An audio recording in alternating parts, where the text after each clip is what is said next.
ทุกคนสวัสดีอัปเดตสถานการณ์ล่าสุดเนาะซึ่งว่าข้าพเจ้าไปเห็นคลิปวิดีโอหนึ่งซึ่งเพิ่นได้ออกมาว่าเนาะกองทัพไทยได้อาจจะเปิดฉากโจมตีระบบป้องกันของกัมพูชาเพื่อเปิดทางทุกคนสำหรับวันนี้เราจะมาโอ้ลมกันว่าสิเป็นจังไดเนาะในการที่แบบไทยเนาะเพิ่นมีขีปนาวุธไว้เสียนะที่แบบเพียบพร้อมทุกอย่างเนี่ยถ้าว่าเปิดฉากเนาะบุกโจมตีกัมพูชาเนาะจะเกิดหยังขึ้นเนาะทุกคนสำหรับวันนี้เราจะมาโอ้ลมกันและมาเบิ่งขีปนาวุธของประเทศไทยเนาะแบบละเอียดเลยว่าในแต่ละอย่างเนาะมีหน้าที่เฮ็ดเวียกจังไดแล้วเราจะมาอ่านความคิดเห็นของพี่คนไทยนะทุกคนเนาะอยู่ท้ายคลิปกล่าวสบายดีเนาะสวัสดีครับท่านผู้ชมยินดีต้อนรับเข้าสู่ช่องไลฟ์สไตล์วิทยานงศาเนาะอยู่กับข้าพเจ้าธนงศักดิ์เช่นเก่าเช่นเคยก่อนอื่นก็ทักทายสบายดีพ่อแม่พี่น้องโมที่สุดทุกคนว่าจะเป็นพี่น้องอยู่ทางเมืองลาวเมืองไทยแล้วก็อยู่ต่างประเทศเนาะเป็นได้สบายดีบ่ทุกคนสภาพอากาศเป็นได้อยู่ทางประเทศไทยอากาศร้อนบ่ซึ่งว่าอยู่สปปลาวเนาะอากาศร้อนและได้ก็รักษาสุขภาพเมื่อที่สุดทุกคนแล้วทุกคนเนาะโอเคทุกคนสำหรับพี่ท่านใดที่เข้ามาเบิ่งใหม่ทุกคนยังบ่ได้กด Subscribe พาพี่กด Subscribe เนาะแล้วอย่าลืมกดกระดิ่งเพื่อบ่พลาดคลิปใหม่ๆของข้าพเจ้านั่นเองแล้วทุกคนสวัสดีต้นคลิปข้าพเจ้าออกไปแล้วเนาะสมมุติว่าหากเกิดว่ากองทัพเปิดฉากโจมตีระบบป้องกันของกัมพูชาเพื่อเปิดทางเนาะจะเกิดหยังขึ้นแล้วทุกคนวันนี้เราจะมาทำความเข้าใจไปนำกันซึ่งเพิ่นว่าไว้สิทุกคนเพราะว่าความสัมพันธ์ระหว่างไทยและกัมพูชาเนาะเป็นประเด็นที่มีความซับซ้อนมายาวนานโดยเฉพาะในการเว้าเรื่องพรมแดนและข้อพิพาทเกี่ยวกับดินแดนตามแนวชายแดนเนาะซึ่งว่าในช่วงหลายปีที่ผ่านมาความตึงเครียดระหว่าง2ประเทศเนาะเพิ่มขึ้นจากปัจจัยการเมืองและยุทธศาสตร์ทางการทหารหากเกิดมีกรณีกองทัพไทยพิจารณาเปิดฉากโจมตีระบบป้องกันของกัมพูชาเพื่อเปิดทางแก่การปฏิบัติทางการทหารเนาะย่อมจะส่งผลกระทบในหลายๆด้านหลายมิติเนาะทางความมั่นคงเศรษฐกิจและความสัมพันธ์ระหว่างประเทศสว่าเหตุผลเบื้องต้นของความขัดแย้งเนาะทุกคนว่าข้อพิพาททางดินแดนและประวัติศาสตร์จังหวัดไทยและกัมพูชามีข้อพิพาทเกี่ยวกับพื้นฐานที่ปราสาทพระวิหารและแนวชายแดนที่บ่ชัดเจนซึ่งเคยเป็นส่วนวนให้เกิดการปะทะทางทหารในอดีตโดยเฉพาะในปีพศ2511และ2554ซึ่งมีการต่อสู้กันในบริเวณดังกล่าวทั้งว่าศาลยุติธรรมระหว่างประเทศเนาะ ICJ จะตัดสินให้กัมพูชามีสิทธิ์เหนือปราสาทพรหมวิหารแต่ความตึงเครียดยังคงมีอยู่ปัจจัยทางยุทธศาสตร์และความมั่นคงซึ่งว่ากองทัพไทยเนาะจะมองว่ากัมพูชาเป็นภัยคุกคามต่อความมั่นคงในภูมิภาคหากกัมพูชาได้รับการสนับสนุนจากมหาอำนาจจากอำนาจต่างชาติหรือเพิ่มศักยภาพทางทหารที่อาจจะเป็นอุปสรรคต่อการดำเนินการของไทยโดยเฉพาะการสร้างฐานทัพใหม่ของกัมพูชาในจังหวัดพระศรีหนุที่เสือกันว่าอาจจะหับการสนับสนุนจากจีนเฮ็ดให้ไทยต้องมีการปรับยุทธศาสตร์ของตนนั่นเองอิทธิพลของมหาอำนาจในภูมิภาคส่วนจีนและสหรัฐอเมริกามีบทบาทสำคัญในความสัมพันธ์ระหว่างประเทศของอาเซียนโดยจีนให้การสนับสนุนกัมพูชาอย่างเข้มแข็งในขณะที่ไทยมีความสัมพันธ์ใกล้ชิดกับสหรัฐ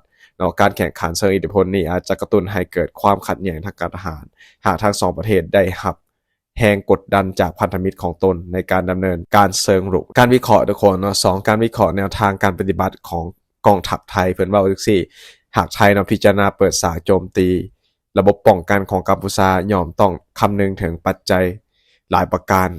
ได้แก่การโจมตีแบบจำกัดเป้าหมายการใส่กำลังทหารทางอากาศหรือขีปนาวุธเพื่อทำลายระบบการป้องกันภัยทางอากาศของกัมพูชาเช่นระบบเรดาร์และฐานยิงจรวดนั่นเองบ่มั่นใจว่าระบบเรดาร์ของไทยของกัมพูชามีบ่ส่งหน่วยรบพิเศษเข้าปฏิบัติการเพื่อตัดระบบสื่อสารและทำลายจุดยุทธศาสตร์ที่สำคัญปฏิบัติการภาคพื้นดินเนาะเพื่อก็จะมีการเคลื่อนไหวกำลังทหารเข้าสู่พื้นที่ขัดแย้งเพื่อควบคุมดินแดนยุทธศาสตร์นอกจากนั้นยังมีการสร้างแนวป้องกันเพื่อป้องกันการตอบโต้จากกองทัพกัมพูชานำอีกและการนอกจากนั้นทุกคนยังมีการโจมตีทางระบบไซเบอร์การแทรกแซงระบบสื่อสารและโครงสร้างพื้นฐานดิจิทัลของกัมพูชาเนาะและการนำใช้เทคโนโลยี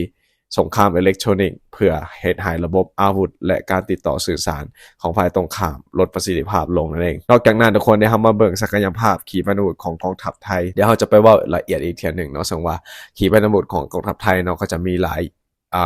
อย่างเนาะที่แบบที่ทันสมัยเนาะบ่ว่าจะเป็น AMTOS เนาะ2000 DTI 1 DTI 1G เนาะหรือว่าจะเป็น RBS 15แล้วก็ C802 C705 เนาะแล้วก็มีเครื่องบินต่างๆเนาะ F16 เนาะทุกคนเดี๋ยวเราจะมาบอกรายละเอียดอีกทีนึงถามว่ามีการบุกรุกกันไปสิเกิดขึ้นนะทุกคนผลกระทบที่อาจจะเกิดขึ้นนึงก็คือความด้านความมั่นคงส่วนว่าความเสี่ยงของสงครามขนาดใหญ่ในภูมิภาคอาเซียนนอกจากนั้นยังมีการตอบโต้ของทัพกัมพูชาและ ความเป็นไปได้ที่ประเทศเพื่อนบ้านอาจจะเข้ามีส่วนเกี่ยวข้องนอกจากนั้นเรายังมีการถือกดดันจากองค์กรสหประชาชาติให้หยุดการปฏิบัติทางการทหารนั่นเองถึงว่าทางด้านเศรษฐกิจเพิ่นเว้าจังซี่ทุกคนเพิ่นว่าการค้าขายชายแดนระหว่างไทยและกัมพูชาจะได้รับผลกระทบอย่างรุนแรงนอกจากนั้นเนาะยังมีความบ่มั่นคงทางการเมืองอาจจะเฮ็ดให้นักลงทุนสูญเสียความเชื่อมั่นและค่าเงินของทั้ง2ประเทศอาจจะได้รับผลกระทบราคาสินค้าและพลังงานในภูมิภาคอาเซียนอาจจะสูงขึ้นหากมีความขัดแย้งที่รุนแรงนอกจากนั้นทุกคนยังมีด้านความสัมพันธ์ระหว่างประเทศซึ่งว่าการแทรกแซงระหว่างประเทศมหาอำนาจเช่นจีนสหรัฐอาจจะเฮ็ดให้สถานการณ์ซับซ้อนขึ้นซึ่งว่าไทยอาจจะเผชิญหน้ากับมาตรการเนาะหลายๆด้านว่าจะเป็นการกดดันทางการทูตจากอาเซียนนะทุกคนเนาะซึ่งว่าความสัมพันธ์ระหว่างไทยและกัมพูชาอาจจะเสื่อมอย่างรุนแรงและอาจจะต้องใช้เวลาหลายปีในพื้นที่เราทุกคนมีความคิดเห็นใดทุกคนอันนี้คือเป็นข้อมูลจากแหล่งข่าวนั่นเองเราได้ทำมาเบิ่งขีปนาวุธของไทยเนาะถ้าว่าหากเกิดมีการปะทะกันเนาะไทยก็เป็นประเทศหนึ่งเนาะที่มีกำลังอาวุธที่แข็งแกร่งเราสามารถบุกกัมพูชาไว้ได้ภายในมือหนึ่งนั่นเองซึ่งว่าข้าพเจ้าเชื่อว่าศักยภาพของประเทศไทยเนี่ยโอ้โหแบบล้ำสมัยทุกคนเนาะล้ำสมัยแฮงเดี๋ยวทำมาเบิ่งระบบป้องกันทุกคนบ่ว่าจะเป็นระบบป้องกันทางอากาศเนาะจะมีทางอากาศแล้วก็จะมีทางดินนะทุกคนเนาะก็จะว่าละเอียดเลยเนาะทางดินกับทางบกนั่นเองซึ่งว่าระบบป้องกันทางอากาศเนาะจะมีMIM-236เนาะซึ่งว่าอาวุธชนิดนี้ทุกคนเนาะเป็นขีปนาวุธพื้นสู่อากาศเนาะแซมซึ่งว่าลักษณะการใช้งานเนาะของระบบนี้ถูกใช้งานในการป้องกันภัยคุกคามจากอากาศในระยะกลางทุกคนซึ่งสามารถสกัดกั้นเครื่องบินหรือขีปนาวุธเข้าศึกที่มุ่งโจมตีภาคพื้นดินได้เนาะซึ่งว่าขีปนาวุธชนิดนี้เนาะมีประสิทธิภาพก็คือสามารถยิงระยะเนาะประมาณ40กิโลเมตรและสามารถยิงได้ในสภาวะที่เครื่องบินหรือขีปนาวุธอยู่ในระดับต่ำหรือสูงนั่นเองซึ่งว่าการใช้งานเนาะซึ่งว่าส่วนหลายเนาะก็จะประจำการในกองทัพอากาศไทยและใช้ในการป้องกันฐานทัพและพื้นที่สำคัญทางยุทธศาสตร์จากการโจมตีของอากาศนั่นเองนอกจากนั้นเนาะไทยยังมี Spider ทุกคนซึ่งว่า Spider นี่เป็นระบบป้องกันภัยทางอากาศระยะสั้นซึ่งว่าการใช้งานเนาะก็จะใช้ระบบป้องกันภัยจากอากาศที่จัดหาและพัฒนาจากอิสราเอลทุกคนโดยมีความสามารถในการป้องกันเครื่องบินรบเฮลิคอปเตอร์และขีปนาวุธที่บินในระดับต่ำนั่นเองนอกจากนั้นเนาะประสิทธิภาพเนาะสามารถยิงได้ทั้งขีปนาวุธและเครื่องบินที่เข้ามาในพื้นที่ภายในระยะ15-20กิโลเมตรนั้นนอกจากนั้นยังมีเครื่อง FIM-92 Stinger เนาะซึ่งว่าเป็นขีปนาวุธประกันภัยทางอากาศแบบพกพาเพิ่นว่า Man Pass เนาะซึ่งว่าขีปนาวุธชนิดนี้เนาะสามารถใช้ได้โดยทหารรบเนาะบนพื้นดินนั่นเองนะคนเพื่อป้องกันการโจมตีจากเครื่องบินหรือเฮลิคอปเตอร์นั่นเองซึ่งว่าขีปนาวุธชนิดนี้เนาะระยะยิงก็ประมาณ5กิโลเมตรและมีความแม่นยำสูงในการโจมตีเป้าหมายที่บินในระดับต่ำนั่นเองนอกจากนั้นทุกคนเนาะก็ยังมีขีปนาวุธโจมตีเรือรบนั่นเองเนาะซึ่งว่าRGM-84 Harpoon เนาะซึ่งว่าขีปนาวุธชนิดนี้เนาะถูกพัฒนาจากสหรัฐและถูกติดตั้งในเรือรบและเครื่องบินรบเนาะเพื่อใช้ในการโจมตีเรือรบขาศึกนั่นเองซึ่งว่าระยะยิงประมาณ124กิโลเมตรทุกคนและสามารถโจมตีเรือรบที่เคลื่อนที่ในทะเลได้ด้วยความแม่นยำที่สูงนอกจากนั้นยังมี C802เนาะซึ่งว่าขีปนาวุธชนิดนี้ต่อต้านเรือรบซึ่งว่าพัฒนาจากจีนและมีการใช้งานในเรือรบและเครื่องบินของกองทัพไทยซึ่งว่าสามารถยิงได้120กิโลเมตรและสามารถโจมตีเรือรบหรือเป้าหมายทางทะเลได้อย่างมีประสิทธิภาพเช่นเดียวกับข้างบนเลยทุกคนนอกจากนั้นยังมี Exocet MM40ซึ่งขีปนาวุธต่อต้านเรือรบเช่นกันตัวนี้เนาะพัฒนามาจากประเทศฝรั่งเศสและมีการใช้งานในเรือรบของกองทัพไทยซึ่งตัวนี้จะยิงไกลกว่าหมู่เนาะประมาณ180กิโลเมตรและสามารถยิงได้ทั้งเครื่องบินและจากเรือรบนั่นเองโอ้โหทุกคนนอกจากนั้นเนาะยังมีการยังมีขีปนาวุธโจมตีจากภาคพื้นดินทุกคนบ่ว่าจะเป็น AGM-65 Maverick เนาะซึ่งว่าตัวนี้เนาะก็จะเป็นโจมตีทางภาคพื้นดินเนาะซึ่งว่าใส่ติดตั้งกับเครื่องบินรบ F16ของกองทัพอากาศไทยเนาะเพื่อโจมตีเป้าหมายที่มีความสำคัญนอกจากนั้นยังมี JDAM นะทุกคนเนาะ Joint Direct Attack Munition นั่นเองเนาะซึ่งว่าตัวนี้เนาะจะเป็นระเบิดนำวิถี GPS เนาะซึ่งว่าเป็นระเบิดที่มีการนำวิถีด้วย GPS ใส่ในการโจมตีเป้าหมายทางยุทธศาสตร์โดยสามารถติดตั้งกับเครื่องบินทางระเบิดเนาะซึ่งว่าช่วยให้สามารถโจมตีเป้าหมายได้แม่นยำในทุกสภาวะอากาศนั่นเองแล้วก็ยังมี Blue Arrow Jet ในของสวัสดิ์ขีปนาวุธโจมตีภาคพื้นจากโดรนนั่นเองจะว่าใช้ในภารกิจโจมตีเป้าหมายภาคพื้นดินที่ยากต่อการเข้าถึงหรืออยู่ในพื้นที่ห่างไกลนั่นเองจะขีปนาวุธนี้เนาะช่วยให้การโจมตีแม่นยำและมีประสิทธิภาพในการเฮ็ดเวียก หรือว่าการทำลายเป้าหมายได้หลายขึ้นนะทุกคนได้ทำมาเบิ่งเครื่องบินขับไล่เนาะนอกจากนั้นก็ยังมี fighter aircraft เนาะซึ่งว่าประเทศไทยเพิ่นก็มี F16 Fighting Falcon นั่นเองเนาะซึ่งว่าเครื่องบินขับไล่หลายบทบาทนั่นเองเนาะซึ่งว่าเครื่องบินขับไล่ F16 เนาะของกองทัพอากาศไทยสามารถใช้ได้ทั้งในภารกิจการป้องกันภัยทางอากาศการโจมตีภาคพื้นดินและการปฏิบัติการขัดขวางอากาศยานเนาะเข้าศึกส่วนว่า F16 มีความสามารถในการบินที่มีความไวสูงเนาะของแคลตัวและการติดตั้งอาวุธเพื่อปล่อยนำวิธีทันสมัยเช่น AGM-65 Maverick เนาะแล้วก็ GDAM นั่นเองส่วนว่าเครื่องบิน F16 เนี่ยเนาะของกองทัพไทยยังคงเป็นหนึ่งในเครื่องบินที่มีประสิทธิภาพสูงในการปกป้องน่านฟ้าและโจมตีภาคพื้นดินที่สำคัญนั่นเองนอกจากนั้นทุกคนจะมีกิฟเพน739เนาะซึ่งว่าเป็นเครื่องบินขับไล่หลายบทบาทเนาะซึ่งว่าเครื่องบินกิฟเพนเนาะจากสวีเดนเนาะมีความสามารถในการเหตุภารกิจหลายประเภทเช่นการป้องกันภัยทางอากาศและการโจมตีภาคพื้นดินและการบินลาดตระเวนนั่นเองส่วนกิฟเพนเนาะเป็นเทคโนโลยีที่ล้ำสมัยทุกคนในการ